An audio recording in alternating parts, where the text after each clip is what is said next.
The stone was always cold. Even in the height of a Roman summer, the chill of the convent of Sant'Ambrogio seeped from the ancient walls. A perpetual winter meant to freeze the very spirit. For Sister Maria Luisa, this was not a house of God. It was a tomb for the living. Her family had donated a generous dowry to the church, not for her salvation, but to dispose of a daughter, to remove a potential complication from their noble lineage. She was a transaction, a soul neatly filed away, and for a time she played the part. She knelt, she prayed, she wore the habit. But then he arrived. Prince Alessandro, young, radiant and reckless, visiting the convent on a matter of state. Their eyes met only once, through the iron grille that separated the sacred from the profane. No words were exchanged, but in that silence an entire world was imagined. A world that would lead to a love letter, a secret meeting, a whispered promise. And for that single fleeting taste of a life she was denied, Sister Maria Luisa would face a punishment so brutal, so medieval, it was reserved for the most grievous of sinners. She was to be immured, walled alive inside the very convent that was her prison. Before we uncover the chilling details of her fate, if you seek out the stories of those whom history tried to bury, subscribe to Abandoned Historians. The year was 1656. The air in Rome was thick with the scent of incense and fear. The plague was once again stalking the streets, and the church, the ultimate power in the papal states, presented itself as the lone bastion of order against chaos. In this world, convents were not just spiritual retreats. They were high-walled fortresses of social and political control. They housed the unwanted daughters of the aristocracy, their lives traded for influence, their futures sealed with a vow of chastity. To break that vow was not merely a sin. It was treason.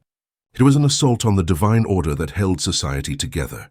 For a nun to consort with a man, especially a prince, was to shatter the illusion of purity that the church sold to the masses.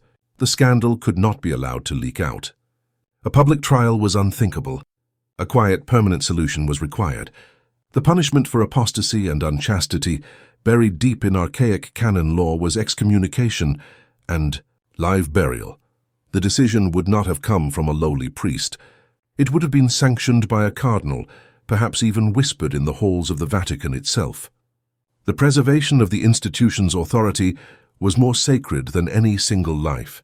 For Sister Maria Luisa, the end began with a summons to the Mother Superior's chambers. There would be no defense, no jury. She was confronted with the evidence, the illicit letter, the testimony of a spying sister.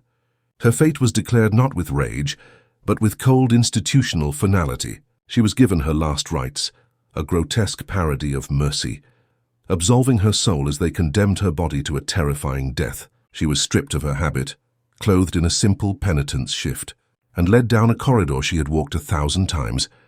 Now a path to her execution.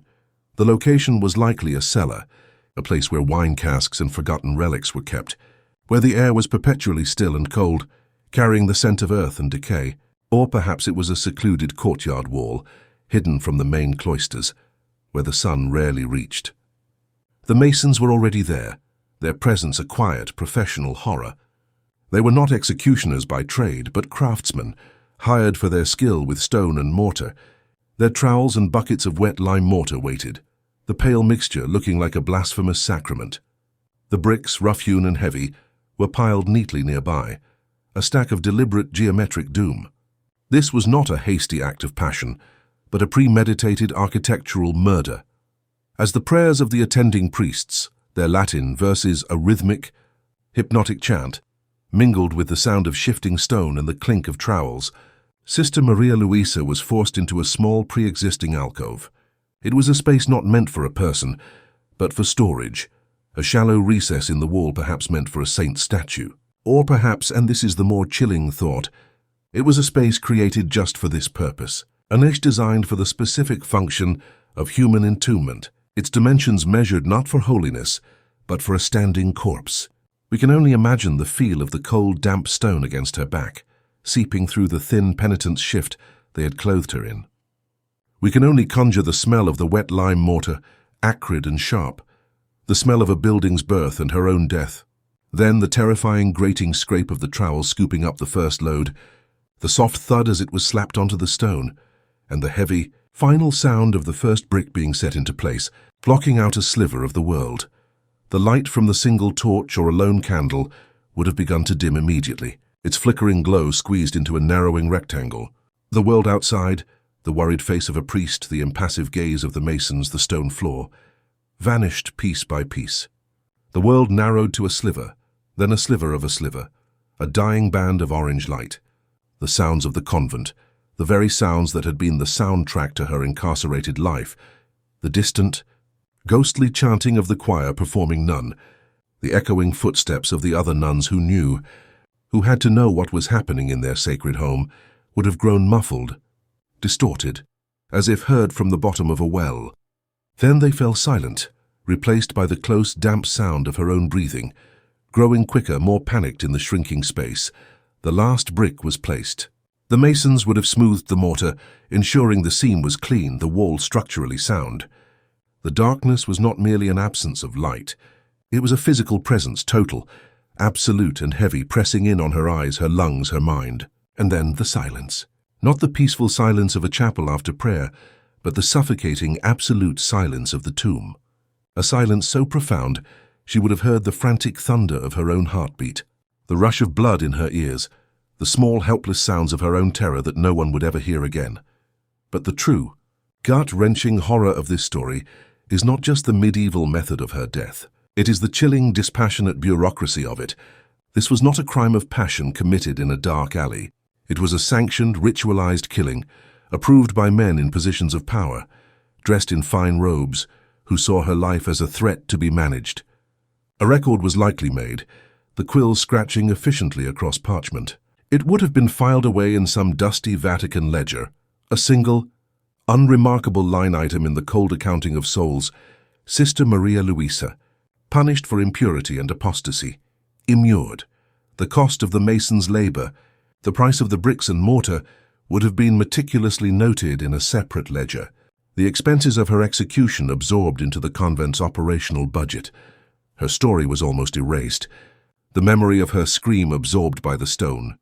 It was only through the fragmentary, horrified notes of a later cleric tasked with the convent's archives, or the unearthed, tear-stained diary of a traumatized novice who heard the muffled, fading screams and carried the guilt for decades, that this truth has survived at all. She is one of many, a ghost in the historical record, a name on a list.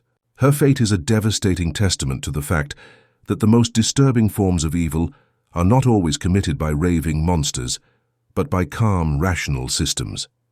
Systems that value order over compassion, doctrine over humanity, and the cold, perfect, unyielding statue of an institution over the warm, flawed, breathing, feeling human being trapped inside, begging for light, for air, for mercy. What do you think was the final, desperate thought of Sister Maria Luisa in the all-consuming darkness? Was it of the prince's face, a prayer, or simply the primal, wordless terror of a soul being systematically erased? Share your thoughts below, and if you believe that the past must not be allowed to bury its victims twice, subscribe to Abandoned Historians for more stories lost to time.